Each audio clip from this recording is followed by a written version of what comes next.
ವ್ಯವಸ್ಥೆಗಳು ಆಗಬೇಕಾಗಿತ್ತು. ಆದರೆ ಅದಕ್ಕೆ ಪೂರಕವಾಗಿ ಯಾವುದೇ ವ್ಯವಸ್ಥೆಗಳು ಆಗದೇ ಇರತಕ್ಕಂಥ ಹಿನ್ನೆಲೆಯಲ್ಲಿ ಒಂದು ರೀತಿ ಬೆಂಗಳೂರು ನಗರ ಇವತ್ತು ವೆನಿಸ್ ಸಿಟಿಯಾಗಿ ಪರಿವರ್ತನೆ ಆಗಿದೆ.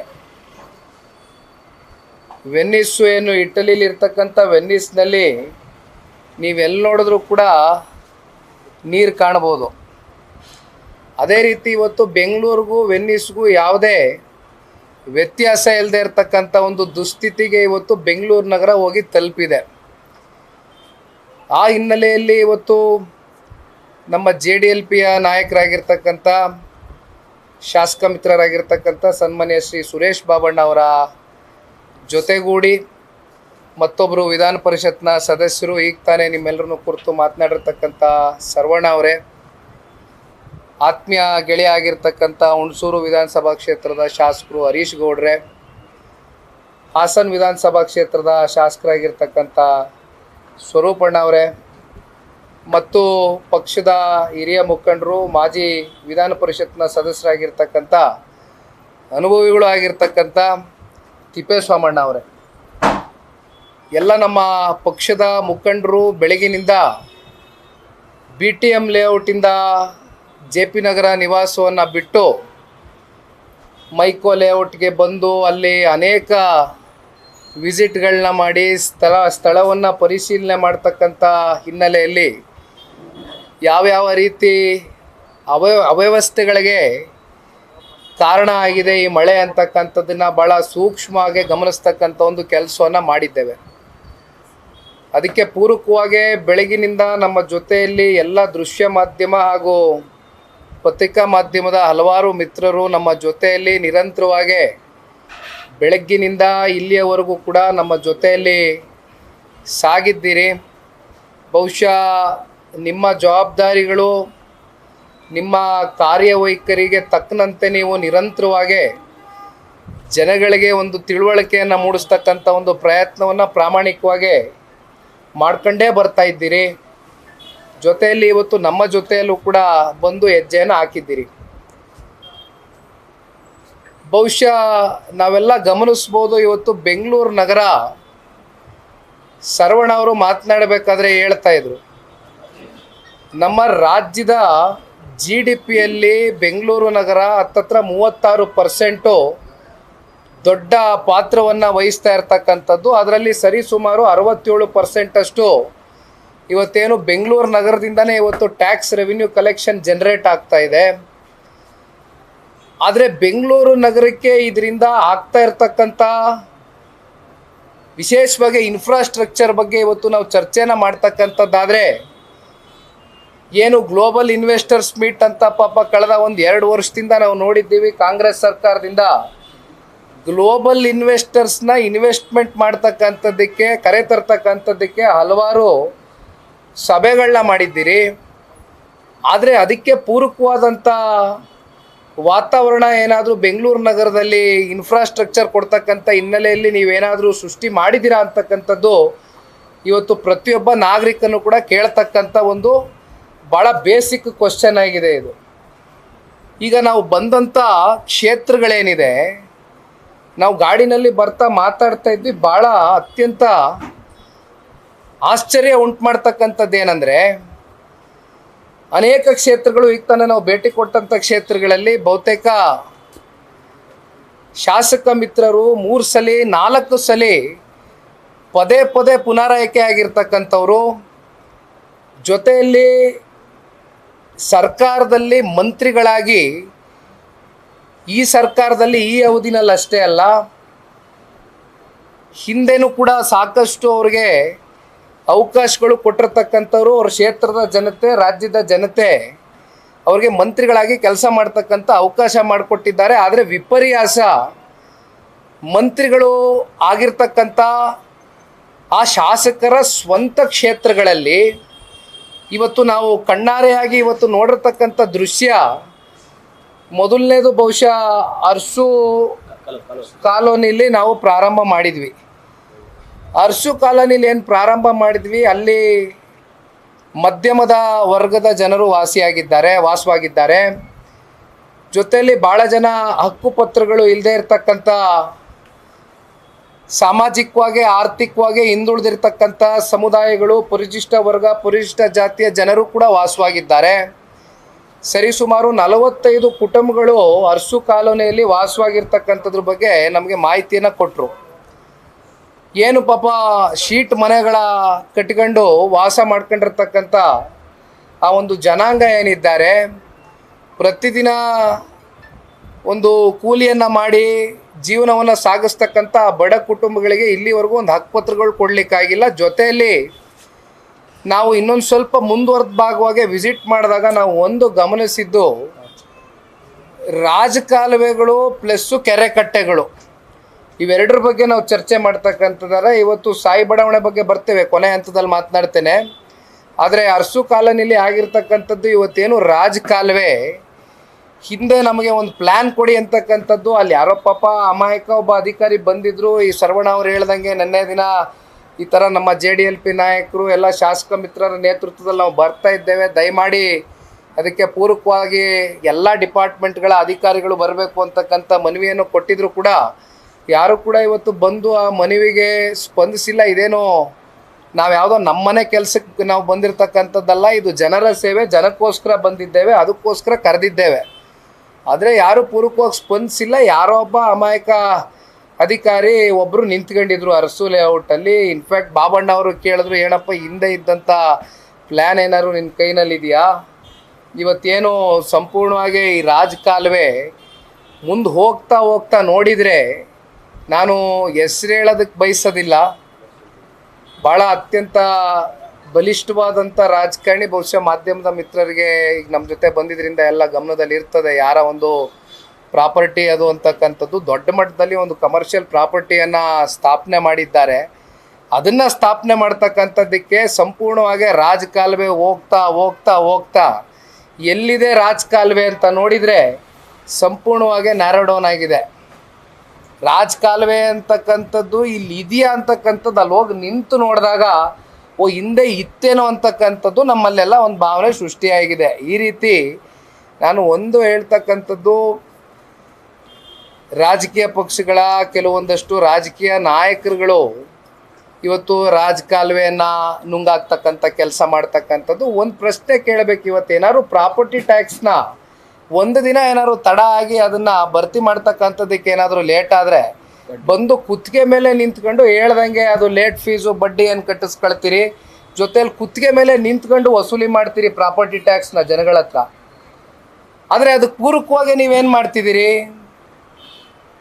ಕೆರೆಗಳು ನುಂಗಾಕಿದ್ದೀರಿ, ರಾಜಕಾಲುವೆಗಳ ಮೇಲೆ ಏನು ಸರ್ಕಾರಿ ಶಾಲೆಗಳು ಕಟ್ಟಿದ್ದೀರಾ, ಸರ್ಕಾರಿ ಆಸ್ಪತ್ರೆಗಳು ಕಟ್ಟಿದ್ದೀರಾ, ದೇವಸ್ಥಾನಗಳು ನಿರ್ಮಾಣ ಆಗಿದೆಯಾ? ನಿನ್ನೆ ದಿನ ರಾಜ್ಯದ ಮುಖ್ಯಮಂತ್ರಿಗಳು, ಬಹುಶಃ ಉಪಮುಖ್ಯಮಂತ್ರಿಗಳು ಇಬ್ಬರು ಕೂಡ ಬೆಂಗಳೂರು ನಗರದಲ್ಲಿ ಅವರೊಂದು ಟೂರ್ ಪ್ಲ್ಯಾನ್ ರಿಲೀಸ್ ಮಾಡಿ ಅನೇಕ ಪ್ರದೇಶಗಳಿಗೆ ಭೇಟಿ ಕೊಡ್ತೇವೆ ಅಂತಕ್ಕಂಥ ವಿಷಯವಾಗಿ ನಿನ್ನೆ ದಿನ ಏನು ಹೆಜ್ಜೆಯನ್ನು ಇಟ್ಟಿದ್ದಾರೆ. ಬೆಳಗ್ಗೆ ನಾನು ಪತ್ರಿಕೆ ತೆಗೆದು ನೋಡಿದಾಗ ಒಂದು ರಾಜ್ಯದ ಮುಖ್ಯಮಂತ್ರಿಗಳು ಹೇಳಿದ್ದಾರೆ, ರಾಜಕಾಲುವೆಯನ್ನು ಯಾರಾದ್ರೂ ಅದನ್ನು ಕಬಳಿಸ್ಕೊಳ್ಳಿರ್ತಕ್ಕಂಥ ಪ್ರಕರಣಗಳು ಕಣ್ಣು ಮುಂದೆ ಕಂಡು ಬಂದರೆ ಅದನ್ನು ತೆರವುಗೊಳಿಸ್ತಕ್ಕಂಥದ್ದಕ್ಕೆ ಮುಲಾಜ್ ನೋಡ್ದಿರಾ ನಾನು ತೀರ್ಮಾನ ತಗೊಳ್ತೀನಿ ಅಂತ ಹೇಳಿದ್ದಾರೆ. ಇದು ಮುಖ್ಯಮಂತ್ರಿಗಳಿರ್ತಕ್ಕಂಥ ಹೇಳಿಕೆ, ಅವರ ಒಂದು ಮಾತು.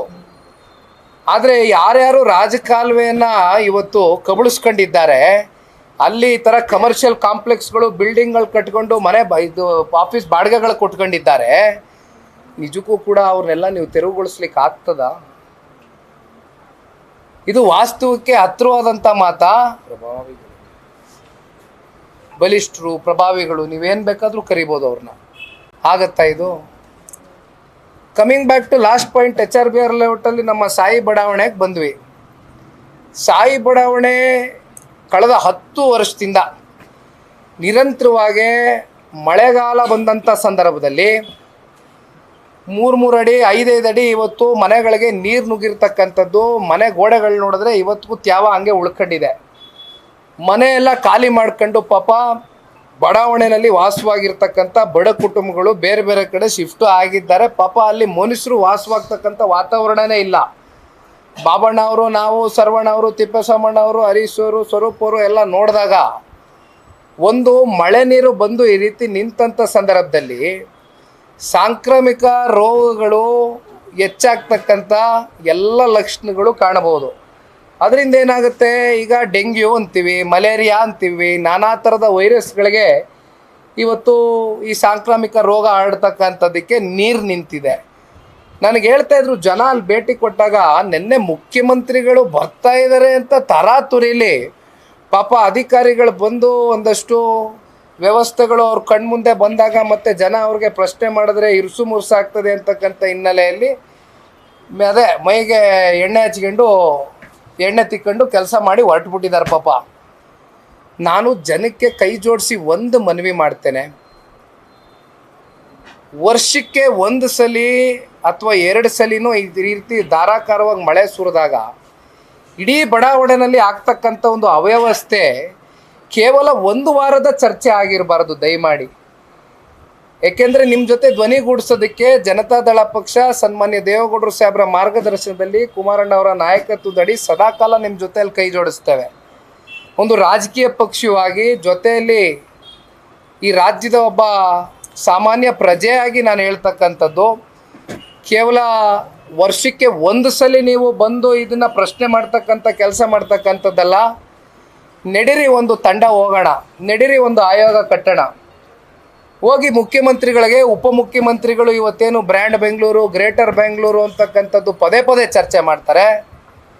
ಮೊನ್ನೆ ಭಾಳ ಲಘುವಾಗಿ ಹೇಳಿಕೆಯನ್ನು ಕೊಟ್ಟಿದ್ದಾರೆ ಉಪಮುಖ್ಯಮಂತ್ರಿಗಳು, ಬರಲಿ ಬಿಡಿ ಮಳೆ ಬಂದರೆ ಒಳ್ಳೇದಲ್ವಾ, ಯಾಕೆ ಬೇಡ ಅನ್ನಬೇಕು ಅಂತಾರೆ. ನಿಮಗೇನು ತೊಂದರೆ ಆಗಲ್ಲ, ನೀವೆಲ್ಲ ಆರಾಮಾಗಿ ದೊಡ್ಡ ದೊಡ್ಡ ಕಟ್ಟಡಗಳು, ಅಂತಸ್ತುಗಳು, ಬಿಲ್ಡಿಂಗ್ಗಳು ಕಟ್ಕೊಂಡಿರ್ತಕ್ಕಂಥವ್ರು ಆರಾಮಾಗಿ ವಾಸ ಆಗಿರ್ತೀರಿ. ನೀವಿರ್ತಕ್ಕಂಥ ಏರಿಯಾಗಳು ಲಕ್ಷಾಂತರ ರೂಪಾಯಿ ಬೆಳೆ ಬಾಳ್ತಕ್ಕಂಥ ಸ್ಕ್ವೇರ್ ಫೀಟ್ಗೆ ಇರ್ತಕ್ಕಂಥ ಏರಿಯಾಗಳಲ್ಲಿ ನೀವೆಲ್ಲ ವಾಸ ಆಗಿದ್ದೀರಿ. ಆದರೆ ಇಲ್ಲಿ ಮಳೆ ಬಂದರೆ ಸಮಸ್ಯೆ ಆಗ್ತಕ್ಕಂಥದ್ದು ಯಾರಿಗೆ? ಸಾಮಾನ್ಯ ನಾಗರಿಕರಿಗೆ ಸಮಸ್ಯೆ ಉಂಟಾಗ್ತಕ್ಕಂಥದ್ದು. ಹೇಳ್ತಾರೆ ಪಾಪ ಮಳೆ ಬರಲಿ ಬಿಡಿ, ಅದಕ್ಕೇನಂತೆ, ಯಾಕೆ ಬರಬಾರ್ದು ಮಳೆ ಅಂತಾರೆ. ಬಟ್ ಅದಕ್ಕೆ ಪೂರಕವಾಗಿ ನೀವೇನು ಮಾಡ್ತಿದ್ದೀರಿ? ಈಗ ಸಾಯಿ ಬಡಾವಣೆಗೆ ಬರ್ತೀರಣ.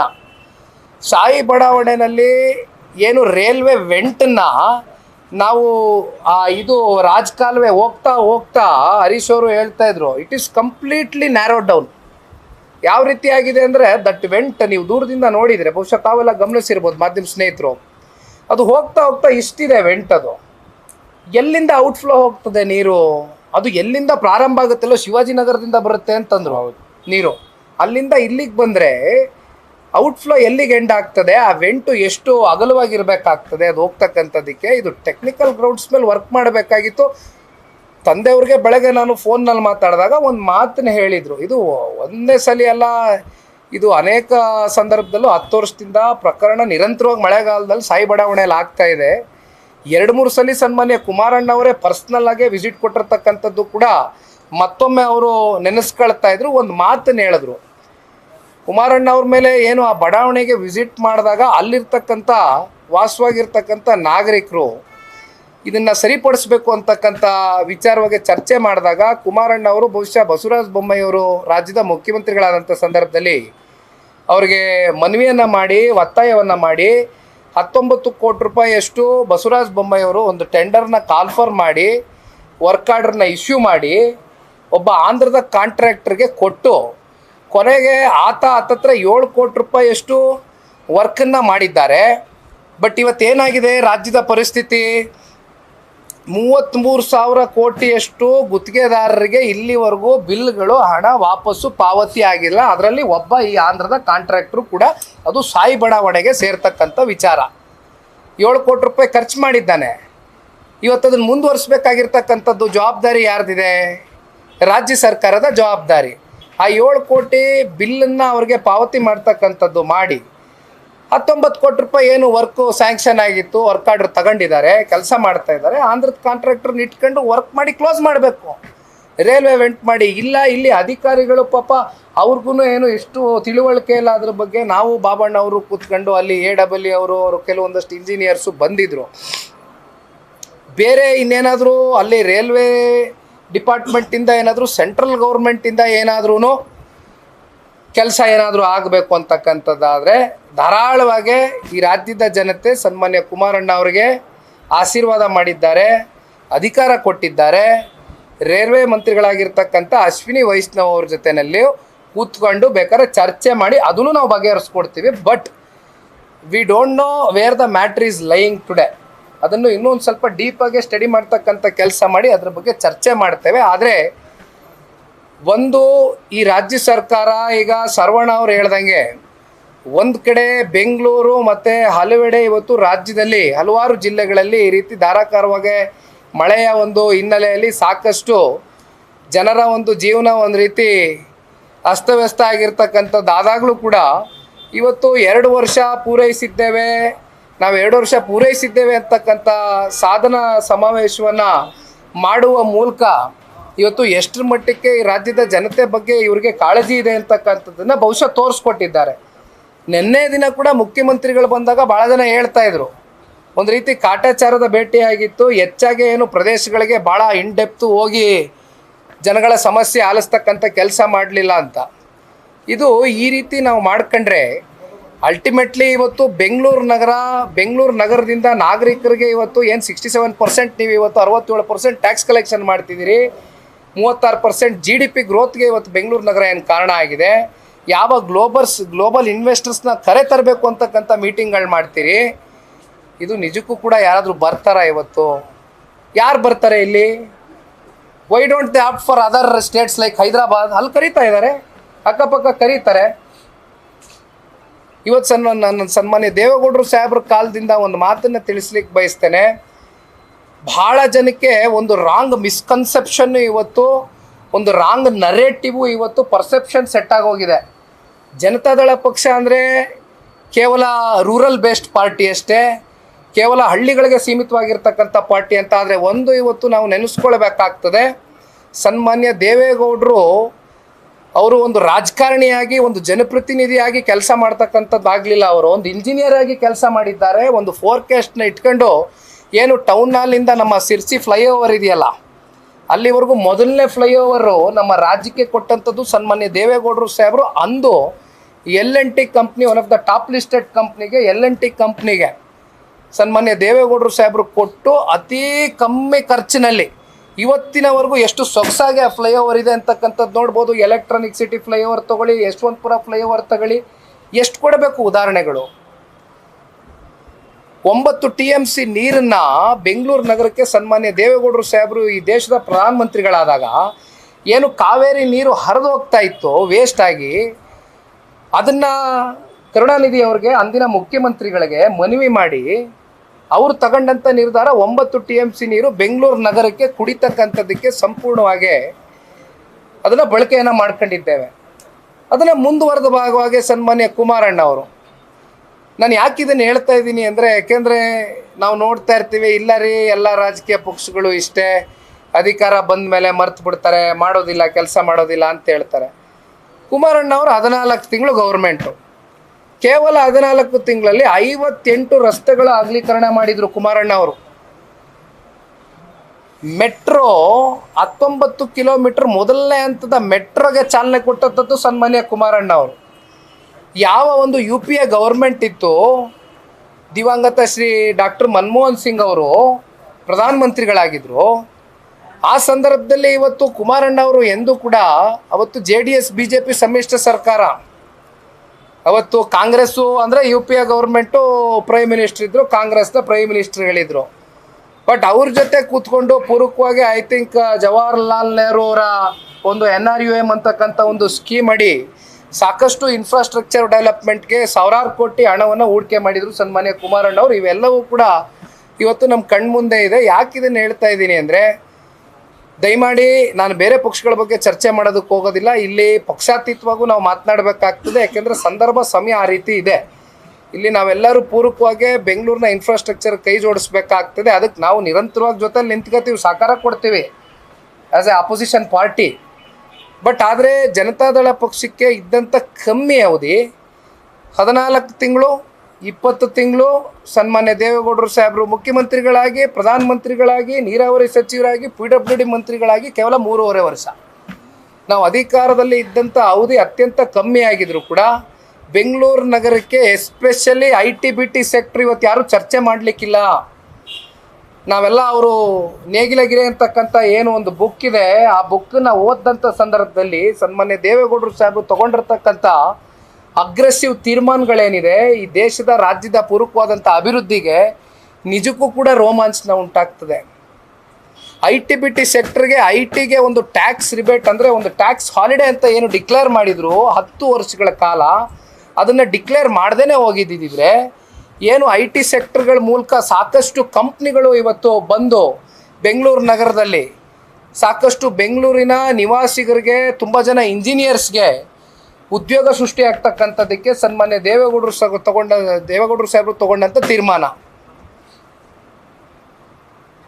BBMPಯನ್ನು ಸನ್ಮಾನ್ಯ ಕುಮಾರಣ್ಣ ಅವರು ಮಾಡಿದರು, ಅದರಲ್ಲಿ 110 ಗ್ರಾಮಗಳನ್ನ ಸೇರಿಸಿದರು.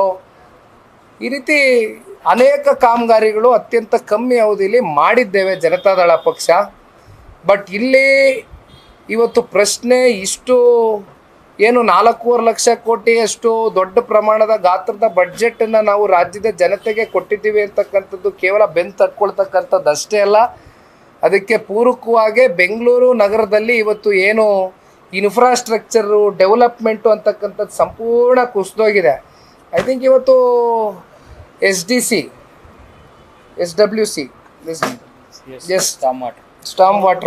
ಸ್ಟಾಮ್ ವಾಟರ್ ಡ್ರೈನು SWD ಪೂರಕವಾಗಿ ಪ್ರತಿ ತಾಲೂಕಿಗೂ ಬಹುಶಃ ಪ್ರತಿ ಕ್ಷೇತ್ರಕ್ಕೂ ಕಾರ್ಪೊರೇಷನ್ ಸೆಗ್ಮೆಂಟ್ಗೂ ಕೂಡ 2 ಕೋಟಿ ರೂಪಾಯಿಯಷ್ಟು ಹಣಕಾಸು ಬಿಡುಗಡೆ ಆಗಿದೆ. ಹತ್ತತ್ರ 1000 ಇಂದ 2000 ಕೋಟಿಯಷ್ಟು ಅಲ್ಲೂ ಕೂಡ ಹಣಕಾಸು ಕೊಟ್ಟಿದ್ದಾರೆ. But we don't know where they have been utilising this. ಇದಕ್ಕೆಲ್ಲ ಇವತ್ತು ರಾಜ್ಯ ಸರ್ಕಾರ ಉತ್ತರ ಕೊಡಬೇಕಾಗ್ತದೆ.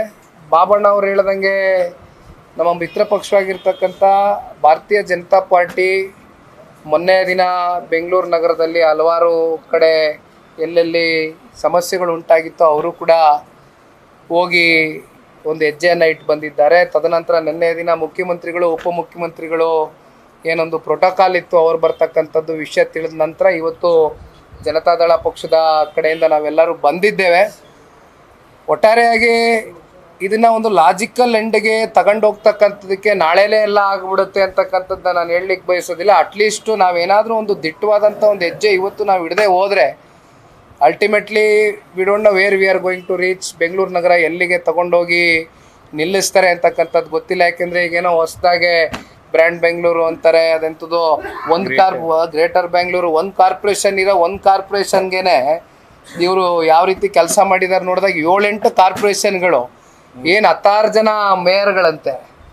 ಎಲ್ಲಿಂದ ಏನು ಇದು ಎಂಥದ್ದು ವಿಕೇಂದ್ರೀಕರಣ ಮಾಡ್ತೀವಿ ನಾವು? ಯಾವ ವಿಕೇಂದ್ರೀಕರಣ ಮಾಡ್ತೀರಿ? ಯಾರಿಗೆ ಪ್ರಶ್ನೆ ಮಾಡಬೇಕು? ಇದು ಕೇವಲ ದುಡ್ಡು ಹೊಡಿತಕ್ಕಂಥದ್ದಕ್ಕೆ ಹಾಕೊಂಡಿರ್ತಕ್ಕಂಥ ಯೋಜನೆಗಳಷ್ಟೇ ಇವೆಲ್ಲ. ಸುರೇಶ್ ಬಾಬಣ್ಣ ಅವರು ಫೋನ್ ತೆಗೆದುಕೊಂಡಿದ್ರಣ್ಣ. ನಾನು ಸನ್ಮಾನ್ಯ ಕುಮಾರಣ್ಣ ಅವ್ರ ಹತ್ರ ಕೂತು ಚರ್ಚೆ ಮಾಡಿದ್ದೇನೆ. ನೇರವಾಗಿ ಅಶ್ವಿನಿ ವೈಷ್ಣವ್ ಅವ್ರಿಗೆ ಭೇಟಿ ಆಗ್ತಕ್ಕಂಥದ್ದು ಮೊದಲು ಅದಕ್ಕೆ ಏನು ಸಮಸ್ಯೆ ಆಗಿದೆ ಅಂತಕ್ಕಂಥದ್ದು ಇಲ್ಲಿವರೆಗೂ ಯಾರೂ ಅಧಿಕಾರಿಗಳು ಬಂದು ಸ್ಥಳದಲ್ಲಿ ಇವತ್ತು ನಮ್ಗೆ ಯಾವುದು ಕೂಡ ಆ ವಿಷಯ ಏನು ಅಂತಕ್ಕಂಥ ಮಾಹಿತಿಯನ್ನು ಕೊಟ್ಟಿಲ್ಲ. ಈಗೇನು ನಮಗೆ ಇರ್ತಕ್ಕಂಥ ಮಾಹಿತಿ ಬೆಳಗ್ಗೆ ಕುಮಾರಣ್ಣ ಅವ್ರ ಜೊತೆ ದೂರವಾಣಿಯಲ್ಲಿ ನಾನು ಮಾತಾಡಿದಾಗ, ನೋಡಪ್ಪ ಬಸವರಾಜ ಬೊಮ್ಮಾಯಿ ಸಾರ್ ಅವರು 19 ಕೋಟಿ ರೂಪಾಯಿ ರೀತಿ ಬಿಡುಗಡೆ ಮಾಡಿದರು, 7 ಕೋಟಿ ರೂಪಾಯಿ ಅದೇನು ವರ್ಕ್ ಆಗಬೇಕಾಗಿತ್ತು ಮಾಡಿದ್ರು ಯಾರೋ Andhra contractor. But work order ಅದು ಪೇಮೆಂಟ್ ರಿಲೀಸ್ ಆಗದೆ ಇರ್ತಕ್ಕಂಥ ಹಿನ್ನೆಲೆಯಲ್ಲಿ ಸ್ಥಗಿತ ಆಗಿದೆ ಅಂತ ನನಗೆ ಮಾಹಿತಿ ಕೊಟ್ಟಿದ್ದಾರೆ.